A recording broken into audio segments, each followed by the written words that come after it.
Deep in the wilderness around the Trilta Crags, there is the Emerald Grove. The grove wasn't built in the way that we would understand. Although yes, the cliffs were quarried and from them columns carved, yes, some wooden structures were strung up, and yes, huge slabs of carved rock were enchanted into doors, sealing off tunnels and rooms. But the grove itself exists and existed around the nature its inhabitants were sworn to protect. A waterfall walled off one side, a cliff on the other, the lapping waves of the river fencing off yet another. The Emerald Grove was grown as much as it was built, found as much as it was fostered. Its structure has minimal interference with the natural landscape, making it a fitting home for the druids of the Emerald Enclave. The Emerald Enclave is the centre of druid worship in Toril. From the Sea of Stars, it keeps civilization in check, using its outposts to protect the land against egregious encroachment by the two-legged kind. The Emerald Grove is just one of their outposts. It's hard to find concrete details about how the Emerald Grove was started, but the frescoes on the wall of the inner sanctum give us a little bit of insight into the grove's establishment. Wildlings were the ones who established the Emerald Grove. There's no formal definition for wildlings in Dungeons & Dragons lore, so I do have some assumptions to make here. I wager that wandering druids were sent by the Emerald Enclave to establish the grove, or the Enclave recruited some local druids around the area to do the same. The sacred pool can be seen beneath the feet of the wildlings in these frescoes, the very same that's at the centre of the grove that Tav visits centuries later. There's a very small tree stump in the centre of the sacred pool in this fresco, which may be the beginnings of the altar that the idol of Sylvanus would eventually be placed upon. Way back then though, it was not crowned by an idol of Sylvanus. This small pool may have emanated a sacred aura nonetheless, as the accompanying plaque reads, "By claw and tooth, from root to thorn, the old oak's grove to wildlings sworn." The grove may already have been sacred to Sylvanus through this small, inconspicuous pool. Along with the animals of the forest, the druids worked hard to turn the grove into a reputable sanctuary from civilization. Ladders and hatches were built to provide access to a platform which provided a valuable vantage point over the risen road and all its travellers, while hiding observers behind a gentle waterfall. The gentle river flowing beneath the grove and encircling the inner sanctum is another sign of the grove's good fortune. Gentle rivers are blessed by Eldath, mother guardian of groves, a lake spirit who herself serves the Emerald Enclave. To see freely running water around the grove is a sure sign that Eldath approves of their activities, and that she can make herself present with ease. If Eldath didn't approve of what was going on in the grove, there's a good chance that she would make her freely running water and the small streams and rivers. Part of the attractiveness of this site for a druid's grove is probably due to this underground river and all the streams coming from it, as having such small, babbling, quiet water would be a sign that the area is blessed by Eldath, and considering her strong link to the Emerald Enclave, that's definitely a bond that you would want to not exploit, but definitely bear in mind when you're building somewhere that may require the forces of nature every now and again. To navigate the doors and hatches of the grove, the key of the ancients was woven, a circlet of branches studded with rubies. The stones of the grove are connected to these rubies. Whoever wears the key of the ancients can roll these doors aside no matter their strength. The wreath is forever linked to the grove's lands and would be passed down through generations of druids. By the time Tav finds it, its branches have been nigh on fossilised, demonstrating the immense age of the grove itself. Although in Baldur's Gate 3 we only really see the druids inhabiting the heart of the grove, it's almost dwarfed by the hollow. Here there are signs of previously high usage of the area, the sheer amount of space and necessity left over from when the grove was rife with druids. That was before most of the grove would be wiped out in the battle against Ketheric Thorm. I go into that whole mess in my video titled The Thorms and the Ruin of Wraithwind, so if you want to know exactly what the druids were up against, I'd recommend watching that video. You can see stone flooring demarking specific plots, a secluded chamber, the waterfall watchpost, a huge circular archways, rudimentary shacks, even a small warehouse and prison. Although some of those shacks may have been built by the refugees from Elturel, the rest look to be holdovers from the glory days of the Grove, when dozens of initiates studied the way of the old oak. As for the stone plots on the floor, I rather reckon these were used as kind of like open-air classrooms. In each plot you would have a different skill being taught to the initiate druids, probably. The different plots providing a very easy way to direct these initiates to where they need to go. If you say the plot by the river, or the plot with the acorn sprig on it,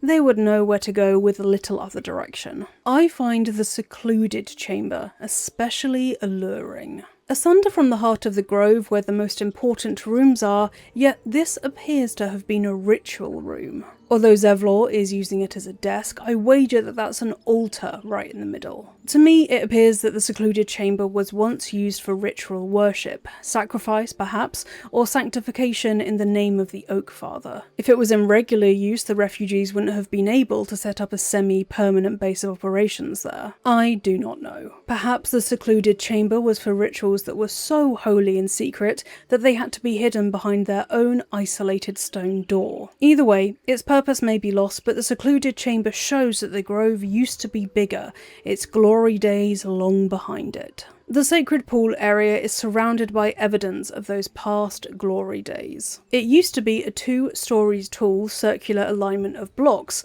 like the tholos of ancient Greece. But the centuries have caused these columns to fall and fail. They are left where they fell, too heavy to move, and potentially doing so may defy the elements that put them there in the first place. Earthquakes, tempests, storms. Similarly, the purpose of the underground passage has changed over time. A discarded cage door indicates that it may once have been a holding pen or prison. The guardian statues inside support this, their motion detecting volleys of fire being especially handy to keep prisoners from escaping. One unfortunate human didn't make it to the off switch to these statues in time. Having locked and trapped a chest with Nature's Snare quarterstaff inside at the entrance, this sod tried to turn off the statues but failed in the attempt. Ironically, he would perish from fire damage on top of a buried chest that contained an elixir of fire resistance. On the left-hand side of the inner sanctum, there's a mural showing those whom the druids have fought against over the centuries: ogres, goblins, and gnolls. Gnolls in particular appear to induce an exceptional level of anxiety among the Emerald Grove druids. I know this because there are multiple copies in the Grove of the Lords of Madness Volume 4, which details the demon Yinogu. Gnolls are born from and burdened with hunger incarnate, spawning directly from the demon Yinogu. Their reckless hunger, which destroys any living creature in its devouring, is the antithesis to the protective stewardship of the druids, and they appear to have a fervent hatred for, and anxiety about, all gnolls as a result. Hence why the Emerald Grove appears to have so many materials to educate its initiates about the dangers of gnolls. At some point the grove was blessed with an idol of Sylvanus, a ritual relic formed from the wood and resin of an oak touched by the forest father himself. This would become the magical focus of the druids' worship. Once upon a time, their territory stretched even further than the grove or their patrols. Near Auntie Ethel's treehouse is an old druid sanctuary, long overgrown and infested with mephits and woodwoads. I suspect that this was once a satellite site of the groves, where they could conduct meetings with outsiders without revealing the location of the Emerald Grove itself. In fact, you can see what looks like the sanctuary's weeping willow in the fresco commemorating the alliance between the druids and the Harpers. Tav's encounter with the sanctuary happens over a century later. The weeping willow has overgrown, pushing the stone obelisks aside as it swells through the stone. Rather fitting that a tree associated with grief should be a reminder of the druids' lost territory. The hag Auntie Ethel has long since claimed this region as her own, but underneath the mud and moss you can still see some of the same spiral markings found in the grove. This is the only remnant of the once sacred place to the druids. The druids weren't utterly isolated. Crates strewn across the grove, printed with the grove's emblem, may imply that they ship their goods out to merchants or trade wholesale on a large scale. Druid-made crafts are probably a big deal in industrialised areas where they're more of a novelty. Around these crates you'll find all manner of critters. The grove shelters animals from the area who are in need, or who just want to live alongside the druids. There are bears, boars, birds, squirrels, wolves and rats. Proper rats, not the dodgy kind that I'll get onto later. These animals are welcome inside the inner sanctum and sometimes sleep among the two-legged druids, as this bed indicates. It's the perfect shape for a small creature to curl up on and catch some sleep. Tending to the local wildlife and the two legs may be the druid's chief responsibility, but they patrol further afield too. The disintegrating journal that you can find on Aaron's stall indicates that they've been investigating the ruined Jurgle chapel nearby, curious about its purpose. I know, and therefore you know, that this is a ruined Jurgle chapel, but to the druids they have no idea what god this is supposed to commemorate. And that relates to the relationship between Jurgle, Bane, Baal and Merkel, which I will go into in another separate video. The Emerald Grove is the first port of call for animals who need help. Halsin himself makes promises to the animals in the grove and treats the forest fauna's desires with just as much respect as the two legs. These vary in gravity from finding the boar tusk a mate to saving the homes of local bears and foxes when settlers came by. In 1371 of the 9th of Octar, these foxes and bears reported that a group from Baldur's Gate had burnt them out of their territory, killing the foxes' cubs and proclaiming that they were going to farm the land and make a new city of their own. Despite being warned away by the Archdruid, they persisted, so the Archdruid sent a mudslide to bury their farming equipment and shoo them out of the area. It worked. The grove also acted as a shepherd for nearby villages who were much more respectful in their overtures. The Archdruid sent 2 new druid recruits to a village up north to help them with their crops, to make sure they got a harvest and could survive the cold winter. It's likely that nearby villages knew they could call upon the druids for matters relating to the natural world, and, unlike the settlers who came from Baldur's Gate, knew very well the risks of upsetting the local fauna or the druids who protected them. Moonhaven was also kept under a watchful eye too, being the nearest settlement. I have an entire video about how Moonhaven became the blighted village, so you should watch that if you want to know exactly what Moonhaven might have needed some help with. Upon hearing rumours that a red wizard had made his home in Moonhaven, the Archdruids that decided instead of sending druids to investigate the matter, they would send rangers. This was a strategic decision. Instead of sending druids, they sent rangers, and this provided a degree of separation between the Grove and Moonhaven,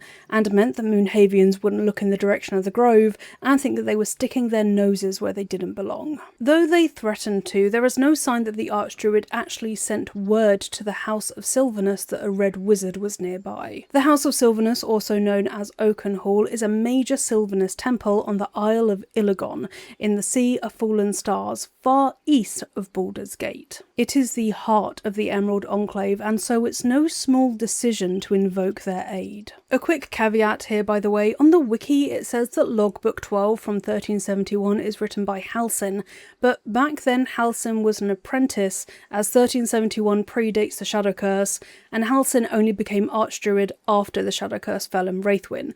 So this logbook must have been written by the Archdruid or a senior druid. As an apprentice, Halsin wouldn't have had the authority to order around druids and rangers, so just to make it clear why I'm saying Archdruid instead of Halsin. The very first Archdruid of the Grove may have been the long-lived red-haired elf in the frescoes, making her Halsin's master, whom he and Jaheira occasionally refer to. By the time Tav arrives, the Archdruid title has been passed to Halsin. He seems to have learnt from his predecessor's mistakes. In personal account, the Archdruid laments that the druids should have done more to help Ketheric before he fell to Shar in his grief. 100 years later, Halsin is taking a much more proactive approach, going so far as to infiltrate the local Selena temple to try and figure out what the goblins are doing there. If the Archdruid that he had taken over from would still be in charge, there's a high chance that the Archdruid wouldn't have gone to Wraithwin with Tav, and therefore wouldn't have saved the spirit of the wilderness, Thaniel, and resuscitated the region of Wraithwyn. No matter who the Archdruid was, they would have known the 3 tenets of the Emerald Enclave off by heart. 1. The natural order must be preserved no matter its form. 2. Forces that would disrupt the natural order must be destroyed. 3. The Emerald Enclave must offer aid to the weary and injured. Bearing in mind the 3rd tenet, it's especially disappointing that the majority of the druids in the Grove are xenophobic and straight up racist towards the tiefling refugees. Under the 3rd tenet, the druids would be beholden to offer them aid, but it appears that it's only Halsin and a few other druids that are actually happy to do so. This behaviour goes directly against the tenets of the Emerald Enclave, and their bigotry was exploited by the Shadow Druids, which I'll cover later on in this video. The Druids' isolated role, secluded from civilization, has filled some of the Druids with contempt for any person not of their own circle. As for why they have this approach, there is a line spoken by one of the Druids that sheds some light on this. Inway remarks on the Rite of Thorns that, "To think we almost finished the ritual. I felt honoured when I was chosen to participate. Now I feel guilty I didn't object."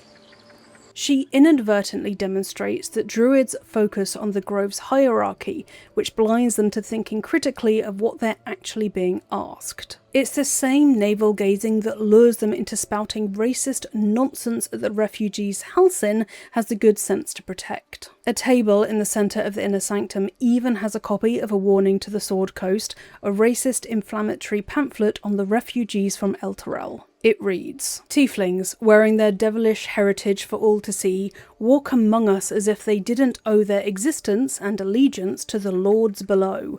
These hell-touched peoples have infiltrated our cities, our organisations, even our families.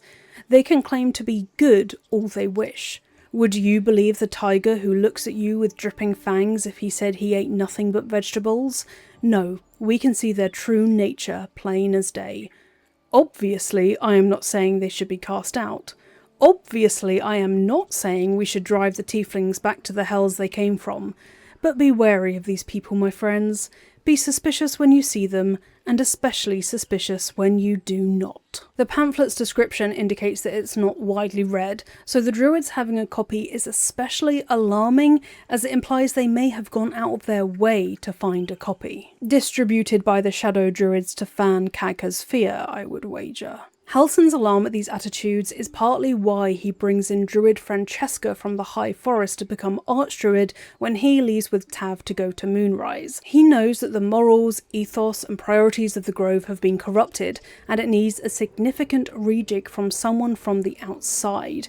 If he were to do it, there's a good chance that the Druids, knowing him well, wouldn't really take his requests as seriously, but when someone new comes in to not clean house but tidy up the house, it's much more likely that the Druids would actually follow suit. And as if that xenophobia wasn't enough, the Druids are also not particularly effective at keeping their sanctum sanctified. By the time Tav arrives, they've not only let in a nearby hag under the guise of a potion trader, but there are also Shadow Druids in disguise as rats, an ooze disguised as an ox, and a clan of harpies about 100 feet away from their sacred pool. Aunt Ethel is the most embarrassing of all. They know she exists. She sent them a note via one of their reanimated bird scouts, but have apparently done nothing to get her to leave.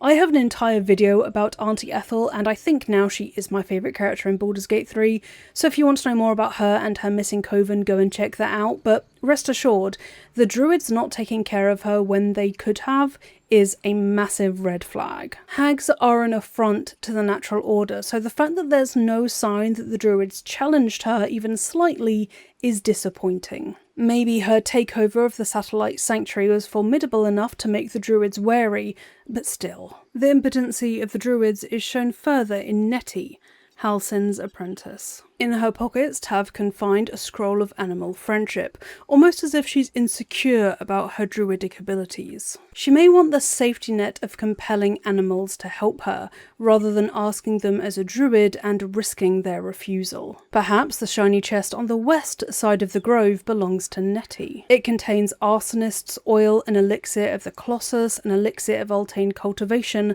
a bronze ingot and some gold. Nettie, being a dwarf, may plan to use the elixir of the Colossus to make herself more foreboding on the battlefield should she need a helping hand. She appears to be insecure about her abilities without any aid at hand. Nettie is healing a bird when Tav meets her for the first time. Birds are almost honorary members of the Grove in their own right. They're used by Halsin, Apiceusis, and Halsin's predecessor as scouts. With their ability to get a literal bird's eye view of the land, they are invaluable intelligence gatherers. I think they can be quite canny in their own way. A nest on top of one of the columns has a ruby ring and a piece of onyx in it, as if the birds have taken their own reward for helping the druids. I'm halfway through telling you all about the history of the Emerald Grove, so if you are enjoying this video, this is just a reminder to like and subscribe. I also have a Patreon where you can get early ad-free access to my video and an exclusive extra long monthly video for the jewellery tier. If you want to help out this channel for free, liking and subscribing helps, but also you could leave a comment, and if you want to share this on other websites like Reddit or TikTok, then please feel free to, as almost any kind of share is a good share, and I'm really trying to build up my channel to 10k now that I finally hit 5k subscribers. If you're struggling on what to comment, let me know what other game you'd like to see me cover or what other topics in Baldur's Gate 3 you want to see me explore. And now, back to the Druids. Emerald Grove has its own servant quarters, but there are only 2 servants in the entire grove, Marcorral and Loic. Originally, there were way more than 2. Servants appear to be the names given to initiates who are in training to become druids, and Loic and Marcorral are the only 2 of these present when Tav arrives. But the Grove Annals is signed off by Servant Oren. There is no Oren in the Grove, so where did they go? They must have been around recently enough to witness Halsin naming Kagha the acting first druid, but after that they appear to have disappeared. I don't have any answers for where they're gone, but I do know that there were meant to be at least 5 druid servants in the grove itself. In the game files there are 5 tags for druid servants numbered 001 to 004 and someone called Servant Worried on top of that, so 5 in total. This would also explain why there's a room dedicated to the servants called the Servants' Quarters in the Inner Sanctum, but yet there are not enough servants to entirely fill it out. This is even where Kagha sleeps, and she definitely wasn't a servant before she was raised to acting first druid. Marcorral and Loic are the only 2 servants then. Marcorral is insufferable and just sounds like a posh boy who's decided to try and stick it to his parents, to be perfectly honest. Loic is a halfling in Baldur's Gate 3, but he started off as a gnome. His name in the data is S-Den Servant Gnome 003, but by the time of Baldur's Gate 3's full release, for some reason his species had been changed to a halfling. There is a rather entertaining letter written to Loic, who appears to have changed his name from Benji, which you can find in his backpack. It reads, "Benji, enough is enough. I am sick and tired of hearing about your precious Emerald Enclave. They claim to be allies of the people of Faerun, that they fight to balance civilization and nature in a chaotic world, but this is lies. They are enemies of progress, of intellect, who would be happiest if the world reverted to a time of outdoor privies and knuckled dragon proto-folk. Please, visit me in the High House of Wonders in Baldur's Gate. The things I have learned during my apprenticeship are simply, well, wondrous. There's the water pumps, no more back-breaking work for a simple bottle of water. A steam-powered oxen that can drive your wagon for days on end. Even this letter, it was transcribed and printed by our newest mechanised printing press. I had a little fun and printed several copies just for the sake of it. Please, brother, I cannot bear the thought of coming home to find you picking berries out of a tree and arguing with mother and dad about whether or not their crops impede on fox territory. Write back soon, alright? And don't forget, Dad's birthday is next month. Love, Abigail." With Loic starting as a gnome, it would make sense for his sister to be working in the High House of Wonders. The High House of Wonders is actually a kind of temple to Gond, the Lord of all Smiths, who is widely worshipped by gnomes. He's the one who champions invention and creation when it comes to the mechanical sort, which is why the gnomes love him so much, because that's where their natural talents lie. I get the impression that Loic has taken a very different route from his sister, having been raised by farmers. He has chosen druids and dissatisfaction with his family's agricultural practices, and his sister has chosen to study study inventions that will make their parents' lives far easier. I wish I could be at the table at the next family gathering, honestly. It also sounds like his sister Abigail knows he has a tendency to be a little bit holier than thou, and she cannot bear the thought of him using all his druidic knowledge to be even more holier than thou when she next sees him. 100 years before the events of Baldur's Gate 3, the Druids allied with the Harpers to take down Ketheric Thorm. They would succeed, in part. Ketheric was slain, but he let loose the Shadow Curse upon falling to the druidic Harper force. Halsin, back then an apprentice, carried his Archdruid back to the grove on his back, and then returned to the Cursed Lands to save the wounded. He tried to save as many as he could, but the curse was just too strong. His efforts would bring him fame among the druidic circles, though, that reach far further than just the Emerald Grove. These far-flung groups of druids would learn of the Apprentices' bravery and speak of it for decades after. Locked in the Druid's vault is a cursed glaive named Sorrow. The wiki lists this as Ketheric's weapon, but it's not. Ketheric only wielded a great hammer on the battlefield. He writes in his ancient notebook that this person was lost in the evacuation. Halsin went in search of him and found his shade, that is, his shadow-cursed body, reanimated with the glaive in his hands. Halsin put it to rest and took his glaive, blade infused with shadow.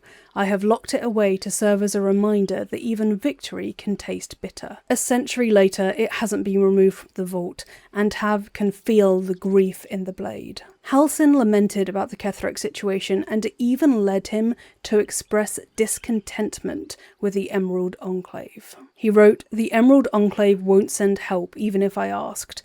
This land is wounded and the rot is deep, but it's deep everywhere. I can't wait for help to come, but perhaps I need not face the darkness alone." This note is also hidden in the vault. Halsin doesn't want the other druids to see that he doesn't really have a lot of faith in the Emerald Enclave. Nor does he want them to realise that the Emerald Enclave won't help the wilderness, even if the need is great. This is one of the risks of having a central organisation that oversees outposts. To one outpost, a need might be dire and important, but in the grand scale of things, the scale on which the organisation is looking at, the Emerald Enclave in this case, it isn't as big of a deal. Except to me, having an entire region split between the Shadowfell and the Material Realm, and having the Spirit of the Wilderness split between them two as well, does seem pretty important, so this just reflects badly on the Emerald Enclave, to be particularly honest. Finally, it is time to talk about Kagha and the Shadow Druids. Let's do the Shadow Druids first so you have context for Kagha's Turncloak moment. The Shadow Druids are ruthless. Their approach is best explained by Faldawn's Canticle, the Shadow Druid's doctrine. It reads, "Balance is a myth. Where any clan treads, nature struggles. Unity is a fiction. Men of mere flesh seek only to tame beast and raise flora. We are the thunder, and we are the rain. We shatter mankind and grow new life in its place." Shadow Druids believe that civilization should be rooted out from Toril and burnt in order for Druids to protect the wilderness. There is no idea of balance for these Druids. As long as a city or village or hamlet or a single farmstead stands, it is an affront to nature. Shadow Druids will only be happy when every village, every house is burnt to the ground and the ruins reclaimed by nature. Secret Societies of the Sword Coast Exposed goes even further into detail. Weigh the life of a man against that of a sapling oak. Which do you value more highly? Ask a Shadow Druid the selfsame question and be shocked by their answer. This dangerous group utterly disregards intelligent life in favour of the life of plants and insects. Their perversion of the natural order leads them to plan and execute plots so dastardly that the mere description of one would leave you glancing sideways at your begonias. Follow this theory to its conclusion, and it suggests that eventually Shadow Druids must cease to exist as well, as they bring civilization with them. They bring order via the hierarchy of Druid circles with them. Perhaps their eventual aim is to live in wild shape for the rest of their lives once civilization is gone. Anyway, A small moment in Act 2 implies that the Shadow Druids have recently come into a huge slice of territory. Their home turf is Cloakwood, a forested region along the coastway, and known for housing many ruffians who will attack any merchants along the road. In the Last Light Inn, there is the stuffed body of Darkmoor the Wicked. Darkmoor was a ferocious bear who claimed the Wood of Sharp Teeth to Cloakwood as his hunting ground. It took a small army to take him down, and now he's stuffed in the Last Light Inn.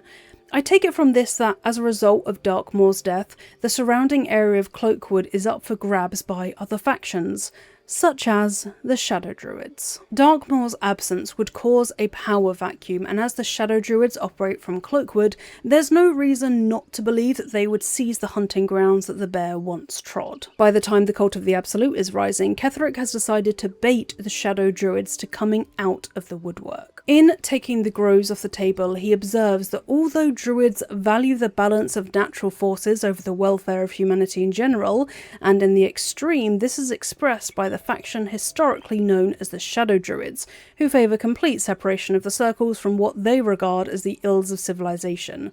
We shall identify the current leaders of the Shadow Druids, cultivate them with gifts while intimidating them with threats, and encourage them to see that the wisest and most prudent course is for the Druid circles to stand neutral as the army of the Absolute marches on the blighted cities of the civilized. Ketheric is wary of underestimating the Druids after the events of a century ago. The Shadow Druids are easy targets for the cult, not to join the Cult of the Absolute but to stand aside. The Cult of the Absolute will raze down villages and towns and cities that don't stand with it, and this is something that the Shadow Druids definitely want to happen, so it's entirely possible that they would stand down knowing that their aims are being furthered by the cult.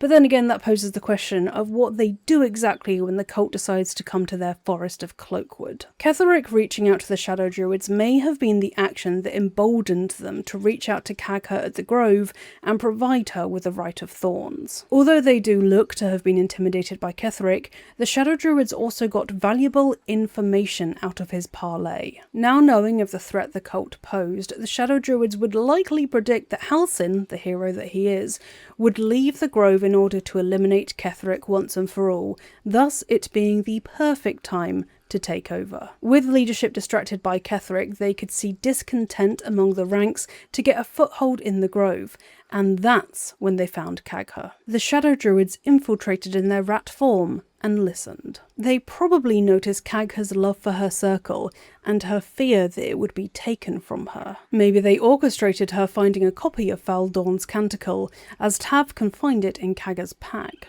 After she read it, they made contact and promised the safety of her circle, through the Right of Thorns, in exchange for turning the Grove over to them. The Right of Thorns would summon thorns and brambles from the earth, protecting anyone secluded or trapped inside. Giving Kagha the right itself is tactical. Yes, it may protect the circle, but the physical and mental effect it has on the Druids of the Grove is just as important.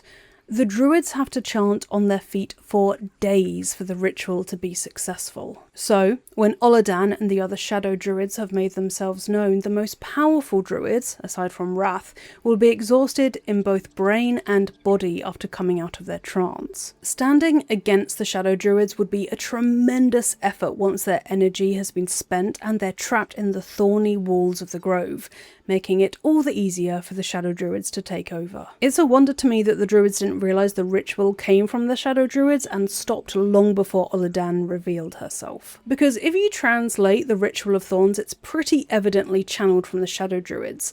In Umbrum, Cretus Sanguine Irritus translates to growing in the shade, sworn by blood. Ageniculamur in Umbra is we kneel in the shade. Multiple references to shade should have set off the alarm. Shadow Druids are well known in the Emerald Enclave, so there's really no excuse. On to Kagha. Kagha used to manage the Grove's archives.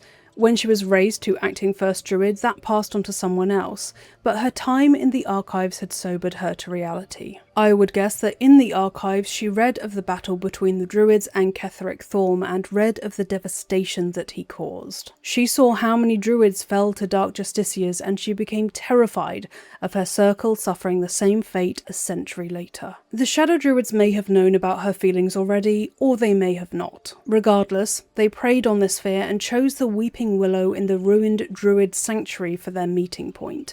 Among the dead trees and wood woads and ruined druid obelisks, they proposed a plan to her. And surrounded by evidence of the druid's failure, Kagha accepted. Surrounded by evidence of the druid's impotency towards a hag presence really made it the perfect place to instill the final bit of fear into Kagha. If the druids had once lost territory to a hag, they could lose it again to Ketheric or to refugees. Kagha was born into the circle, as she puts it, so she was raised from birth to see the circle as family and outsiders as dangerous. She probably had never lived anywhere apart from druid outposts, so she had no understanding of what people who live in villages and towns and cities are actually like and how they don't spend their time daydreaming about destroying nature. Even when Oladan reveals herself, Kagha is still unsure if she's doing the right thing. Reading her thoughts reveals that she's thinking, with the grove taken for Cloakwood, the circle will see that I'm right. The Great Mother will guard us from all danger. The Great Mother she's thinking of is Shantea. Shantea is a nature goddess of many things, second to Sylvanus. However, she is a neutral good deity, so I very much doubt that she would approve of Kagha's actions. This just shows Kagha's desperation. She lacks the critical introspection that would tell her that the Great Mother would disapprove of what she's done. Instead, she consoles herself with Shantea's protection, compartmentalizing her behaviour. Kagha's snake companion, Teela, is also not at all as evil as she first appears. Like her mistress, she is under a flood of assumptions when Arabella is brought close to her fangs. If you speak to Teela before she has the chance to attack Arabella, you can tell her that Arabella is a child. Teela, being a snake, finds it very difficult to distinguish between children and fully grown adults. She comments, "A new hatchling? Yes, they can be foolish. Kagha sine, wukskiafula wafanol." That roughly translates into Kagha, I will not, you will release the girl, as in she will not harm her. If Teela does bite Arabella, Kagha says Athias, which means shit in Draconic. No!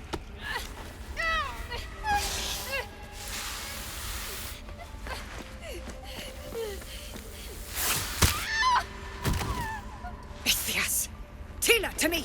Kagha didn't realise that Teela would strike at Arabella, Teela didn't realise Arabella is a child and therefore shouldn't be struck. After Kagha swears, the dev notes have a revealing direction for the voice actor. After the line, we see Kagha rubbing her head and considering what to do.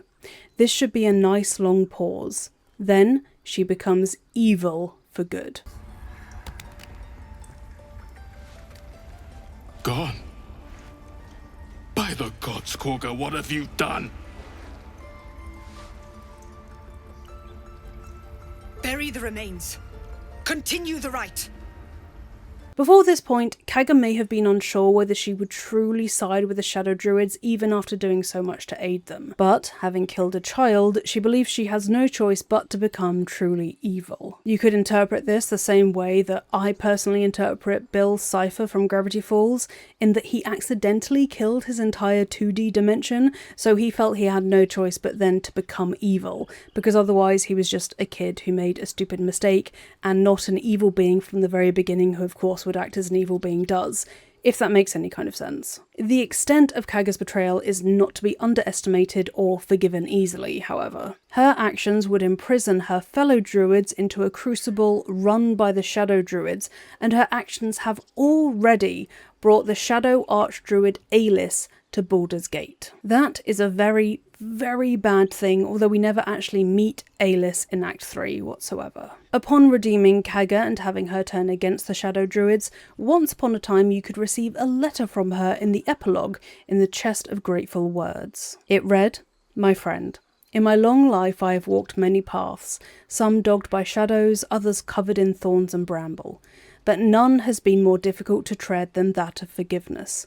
Sylvanus's forgiveness, my fellow druids' forgiveness, and I hope your forgiveness too. Where I was the roiling storm, Archdruid Francesca of the High Forest is the warm afternoon sun. She has named me Initiate once more, a title I accept with grace. I fancied myself a mother, yet she has taught me that I am still the greenest of shoots. Still growing, still reaching for the light. The Emerald Grove hums with a new harmony. How I wish you could hear it. With undying gratitude, Kagha. Kagha acknowledges her weakness here. Though she thought herself ready to be the broodmother to the circle, that was easy. Being feared and ruthless and vicious and violent is easy. Being forgiven is much, much harder and took a braver soul than Kagha thought she would ever be. I really do believe that the Shadow Druids preyed on her fear and her naivety when they approached her. I don't believe Kagha is evil deep down, that she was sheltered in the way druids are from true impact of their actions, and they so rarely have to interact with those outside of her circle. That doesn't make what she did forgivable, quickly at least, but it is something that I feel like I have to say, basically. And that is the story of the Emerald Grove. If you enjoyed this video, please do give it a like and subscribe to my channel. And I also have a Patreon if you want to get early ad-free access to videos. And at higher tiers, you also get an extra monthly, super long members video about a topic that you can vote on. Please do tell me in the comments what other topics of Baldur's Gate 3 or other games that you want to see me cover, and I will add them to my growing list. I don't have any cats to show you this time because it is still quite hot in my flat, so they are busy cooling themselves down on the breakfast bar.